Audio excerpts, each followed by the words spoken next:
कहानी में हमने देखा था कि सिमू लिंजो रीजन में बने बैटलफील्ड पर गया था। वहीं पर सिमू की दोबारा मुलाकात जनरल यूयन से होती है। शॉर्ट में समझाऊं तो सिमू और उसका ग्रुप लू एरिया में मौजूद लिंजो रीजन की मदद करने गया था। उनका काम था उन दुश्मनों की लाशों को संभालना जिन्हें लिंजो फोर्सेस ने हरा दिया था। लेकिन बाद में पता चलता है कि ये सब दुश्मनों की तरफ से बिछाया गया एक जाल था। ये जाल लगाया गया था 9 नेदरवर्ल्ड सेक्ट, कॉर्प सेक्ट और ग्रेट माउंटेन सेक्ट की तरफ से। इनका मकसद था टीसवाई एकेडमी के डिसाइपल्स को निशाना बनाना और साथ ही एक एंशिएंट गॉड को समन करके लिंजो रीजन पर हमला करना। इसी बीच सिमू और उसके साथी ग्रेट माउंटेन सेक्ट की तरफ से हो रही एक और एंशिएंट गॉड समनिंग को भी रोकना चाहते थे। यही पिछली कहानी का मेन पॉइंट था। तो अब बिना टाइम वेस्ट किए चलिए सीधे नई कहानी पर आते हैं। कहानी आगे बढ़ती है जहां सिमू अपने दोस्तों को पूरी सिचुएशन समझाता है। वो उन्हें बताता है कि एक दूसरा एंशिएंट गॉड समनिंग भी चल रहा है और अगर इस समनिंग को रोका नहीं गया तो आगे चलकर 2 एंशिएंट गॉड्स एक साथ लिंजो रीजन पर अटैक करेंगे। ऐसी हालत में जनरल यूयन के लिए सब कुछ संभालना बहुत मुश्किल हो जाएगा और लिंजो के गिरने का खतरा बन सकता है। चिमू ऐसा बिल्कुल नहीं चाहता था, इसलिए चिमू अपने दोस्तों को साथ लेकर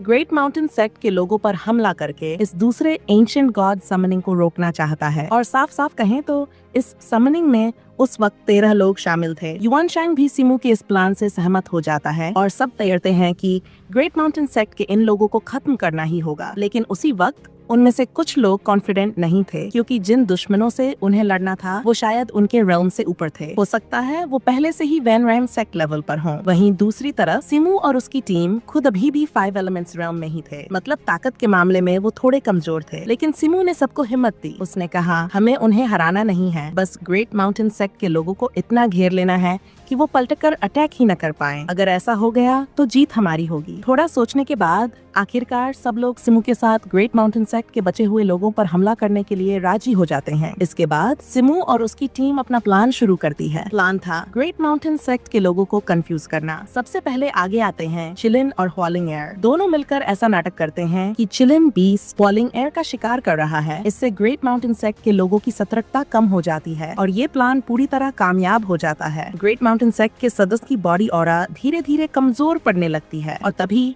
सिमू और उसकी टीम अचानक हमला कर देती है। उन्हें सोचने तक का टाइम नहीं मिलता। इसी वजह से सिमू की टीम बड़ी आसानी से ग्रेट माउंटेन सेक्ट के कई लोगों को मार गिराती है। इसके बाद जो लोग बचे होते हैं उन्हें सिमू की टीम के आने का एहसास होता है और वो पलटकर लड़ना शुरू करते हैं। लेकिन वो एक बड़ी गलती कर देते हैं। वो सिमू की टीम को कमजोर समझ लेते हैं क्योंकि उन्हें लगता है कि ये सब अभी भी 5 एलिमेंट्स रेल्म में ही है और यहीं से एक जबरदस्त लड़ाई शुरू हो जाती है। खुशकिस्मती से इस लड़ाई में सिमू की टीम की कोऑर्डिनेशन ग्रेट माउंटेन सेक्ट से कहीं बेहतर होती है। इसी वजह से सिमू की टीम को धीरे धीरे बढ़त मिलने लगती है। वो ग्रेट माउंटेन सेक्ट के और भी ज्यादा लोगों को मार देते हैं और सिमू की मौजूदगी से लड़ाई और भी आसान हो जाती है। सिमू अपनी एबिलिटी से पूरी टीम को कैरी कर रहा था। अगर वो अकेले भी लड़ता तो भी जीतने की पूरी संभावना थी। आखिरकार ये लड़ाई सिमू की टीम जीत जाती है। सिमू की जबरदस्त ताकत देखकर चेन वन्यू भी उसकी काबिलियत को मान लेता है और उसकी इज्जत करने लगता है। लेकिन कहानी यहीं खत्म नहीं होती। लड़ाई के बाद उन्हें एक और ग्रुप अपनी तरफ आता हुआ दिखाई देता है। ये लोग थे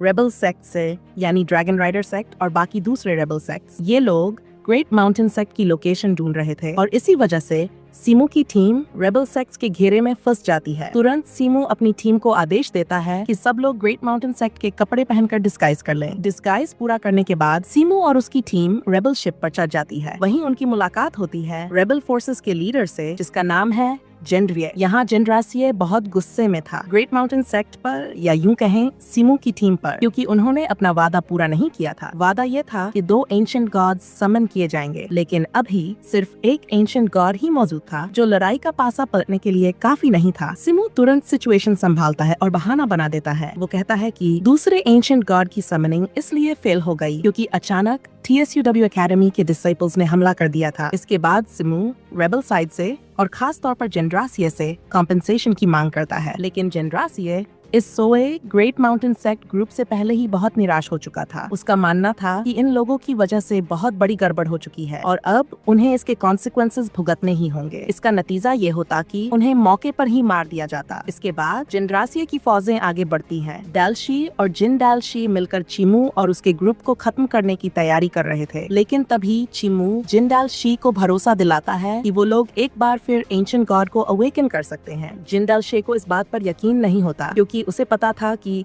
ये सभी अभी भी 5 एलिमेंट्स रेल्म में ही हैं और उनके पास दोबारा एंशिएंट गॉड समनिंग करने जितनी ताकत नहीं है। तभी चिमू अपनी असली काबिलियत दिखाता है, यानी task fearing devil God technique. ये वही टेक्निक थी जो चिमू ने पहले एल्डर बैशा के साथ गोल्डन होरोलैंड एम्पायर में एक मिशन पूरा करते वक्त सीखी थी। टास्क फियरिंग डेविल गॉड की ताकत देखकर जिंदल शेर को आखिरकार चिमू पर भरोसा हो जाता है। इसलिए जिंदल शेर फैसला करता है कि वो चिमू और उसके ग्रुप को नहीं मारेगा, क्योंकि अभी भी एंशिएंट गॉड समनिंग का मिशन आगे बढ़ाया जा सकता है। लेकिन चिमू के मन के अंदर खुद उसे भी पूरा यकीन नहीं था कि वो इसमें सफल होगा या नहीं, क्योंकि अगर कुछ गलत हो गया तो इसका मतलब ये होगा कि लिनजाओ रीजन पर 2 एंशिएंट गॉड्स एक साथ हमला करेंगे। फिर भी चिमू कोशिश करता है कि किसी तरह दूसरी एंशिएंट गॉड समनिंग उनके कंट्रोल में आ जाए। अगर ऐसा हो गया तो वही दूसरा एंशिएंट गॉड युद्ध का रुख पलटकर लिनजाओ रीजन के फेवर में इस्तेमाल किया जा सकता था। कुछ ही देर बाद वहाँ ड्रैगन राइडर सेक्ट से जिनडेरालोंग पहुँचता है। वहाँ वो चिमू को देखकर रुक जाता है और अजीब सी पहचान और शक महसूस करता है, जैसे उसने चिमू को पहले कहीं देखा हो। ये देखकर चिमू घबरा जाता है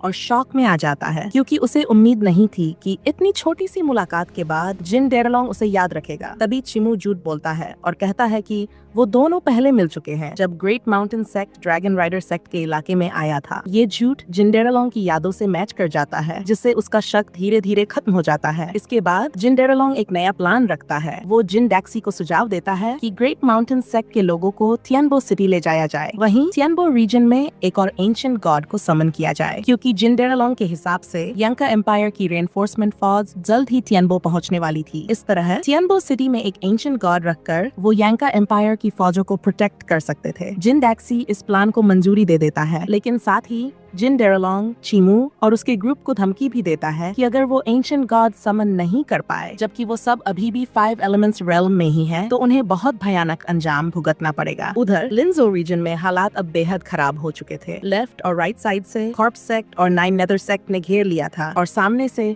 जिनडैक्सी की फौजें डटी हुई थीं, यानी लिनजो अब पूरी तरह खतरे में था। वहाँ जिनडैक्सी जिनडारियन से बात करता है और उसे यांका एम्पायर के खिलाफ बगावत करने के लिए मनाने की कोशिश करता है। उसका कहना था कि पहले वो दोनों अलग अलग एम्पायर थे, लेकिन अब जबरदस्ती उन्हें यांका एम्पायर में मिला दिया गया है। लेकिन जिनडारियन इस ऑफर को साफ मना कर देता है। वो कहता है कि उन दोनों के प्रिंसिपल्स अलग हैं। जिनडारियन समझाता है कि उसका पुराना एम्पायर यानी युआन एम्पायर ने अपनी जनता की भलाई के लिए खुद की मर्जी से यांका एम्पायर के साथ हाथ मिलाया था, जबकि दूसरी तरफ जिनडैक्सी का गुट पहले यांका एम्पायर से लड़ चुका था, उसमें हार गया और आखिर में मजबूरी में यांका एम्पायर के अधीन आना पड़ा। इसलिए बैकग्राउंड के हिसाब से दोनों की सोच और रास्ता बिल्कुल अलग था। लेकिन जिनडैक्सी धमकी देता है कि अगर जिनडारियन ने ये ऑफर ठुकराया तो इसका मतलब होगा कि वो खुद के साथ साथ अपनी पूरी जनता को मौत के मुंह में धकेल रहा है। उधर यांका एम्पायर की तरफ उनके ग्रैंड मास्टर्स को साउथ रीजन की गंभीर हालत का पता चल चुका था, यानी लिनजियो रीजन, जो इस वक्त जिनडैक्सियो की वजह से चारों तरफ से फंस चुका था। ये एक बहुत बुरा संकेत था, क्योंकि अगर जिनडारियन भी जिनडैक्सियो के हाथों दबा दिया गया तो पूरा साउथ रीजन बागियों के कब्जे में चला जाता। लेकिन यांका एम्पायर के ग्रैंड मास्टर के पास एक दूसरा प्लान था। वो जिनडारियन के भाई को लिनजियो रीजन की मदद के लिए भेजता है, जहां वो व्हाइट टाइगर आर्मी को लीड करता है। इधर टियानबो क्वोटा में जहां जिमू और जिनडालुओ मौजूद थे, उन्हें भी व्हाइट टाइगर आर्मी से ये खबर मिलती है कि जिनडारियन का भाई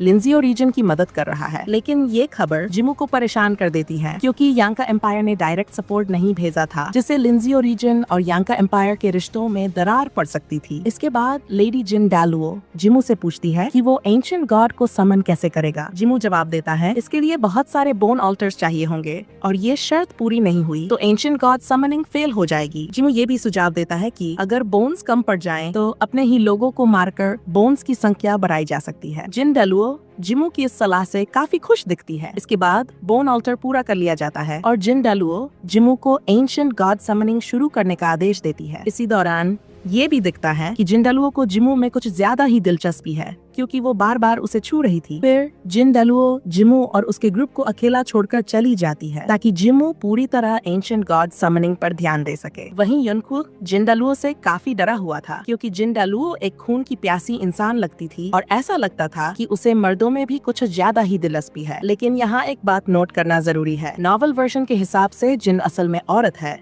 मर्द नहीं। इसलिए यहाँ ऑरेंज ईटिंग एंड ऑरेंज वाली बात लागू नहीं होती। इसके बाद जिमू के ग्रुप वाले उससे पूछते हैं कि अब इस सिचुएशन को कैसे हैंडल किया जाए, क्योंकि उन्हें खुद नहीं पता था कि एंशिएंट गॉड को अवेकन कैसे किया जाता है। तभी जिमू अपने साथियों को भरोसा दिलाता है कि उसे एंशिएंट गॉड अवेकनिंग का तरीका पता है, क्योंकि उसने पहले इस बारे में स्टडी की हुई है। जिमू अपने ग्रुप से कहता है कि बस सब लोग उसकी इंस्ट्रक्शंस फॉलो करें। उधर लिंजो रीजन में हालात और भी ज्यादा खराब हो चुके थे। लेफ्ट फ्लैंक और राइट फ्लैंक पूरी तरह से कॉर्प सेक्ट और 9 नेथर सेक्ट के कब्जे में जा चुके थे और उनका मेन इलाका भी एंशिएंट गॉड और बागी शाओ की वजह से टूट चुका था। लेकिन ठीक इसी नाजुक वक्त पर जनरल यून के भाई की लीड में व्हाइट टाइगर आर्मी वहां मदद के लिए पहुंच जाती है। ये देखकर जनरल यून को थोड़ी राहत मिलती है और उसके बाद वो अपनी फौजों को काउंटर अटैक की तैयारी करने का आदेश देता है। इधर जनरल शाओ को ग्रेट माउंटेन सेक्ट के ग्रुप से एक रिपोर्ट मिलती है। उन्हें बताया जाता है कि उनके कुछ साथी किसी ने मार दिए हैं और उनके कपड़े और हथियार तक जला दिए गए हैं। ये सुनते ही जनरल शाओ को समझ आ जाता है कि जो पहले वाला ग्रुप यानी जिमू का ग्रुप, जिसे वो ग्रेट माउंटेन सेक्ट का समझ रहे थे, असल में वो इन्फिल्ट्रेटर्स थे। तभी जनरल शाओ बिना देर किए अपनी फौजों को तियानबो कोटा की तरफ बढ़ने का आदेश देता है, जहाँ जिमू मौजूद था। उधर जिस जगह जिमू एंशिएंट गॉड को समन करने वाला था, वहाँ जिमू अपने साथियों को काम बांट देता है। वो अपने दोस्तों से कहता है कि आसपास पहरा दें और ऐसा दिखाएं जैसे सब लोग समनिंग में हिस्सा ले रहे हों, जबकि असल में एंशिएंट गॉड समनिंग अकेले जिमू ही करने वाला था। इसके बाद समनिंग शुरू होती है और जिमू की काबिलियत की वजह से वो एंशिएंट गॉड के समनिंग सिंबल्स को प्रकट कर देता है। लेकिन बदकिस्मती से उसी समय ग्रेट माउंटेन सेक्ट के असली मेंबर्स जनरल लॉन्ग के पास पहुंच जाते हैं। वो उसे बताते हैं कि जिन लोगों को जनरल लॉन्ग लेकर आया था वो असल में न्यांका एम्पायर के इन्फिल्ट्रेटर्स हैं। ये सुनते ही जनरल लॉन्ग घबरा जाता है और तुरंत अपने लोगों को आदेश देता है कि जिमू के समनिंग रिचुअल पर कड़ी नजर रखी जाए। और अफसोस की बात यह है कि कहानी यहीं पर अभी के लिए खत्म हो जाती है। इसका आगे का हिस्सा आपको नेक्स्ट वीक देखने को मिलेगा। हमेशा की तरह एडमिन आप सबको याद दिलाता है कि ये कहानी पूरी तरह से एक फिक्शनल स्टोरी है, जो सिर्फ एंटरटेनमेंट के लिए एक नॉवेल से अडेप्ट की गई है। जिन लोगों ने इस वीडियो को अंत तक देखा, उन सबका बहुत बहुत धन्यवाद। अगर आपको आज का वीडियो पसंद आया हो तो प्लीज लाइक करना और सब्सक्राइब करना मत भूलना, और मिलते हैं नेक्स्ट वीडियो में। See you. Thank you for watching.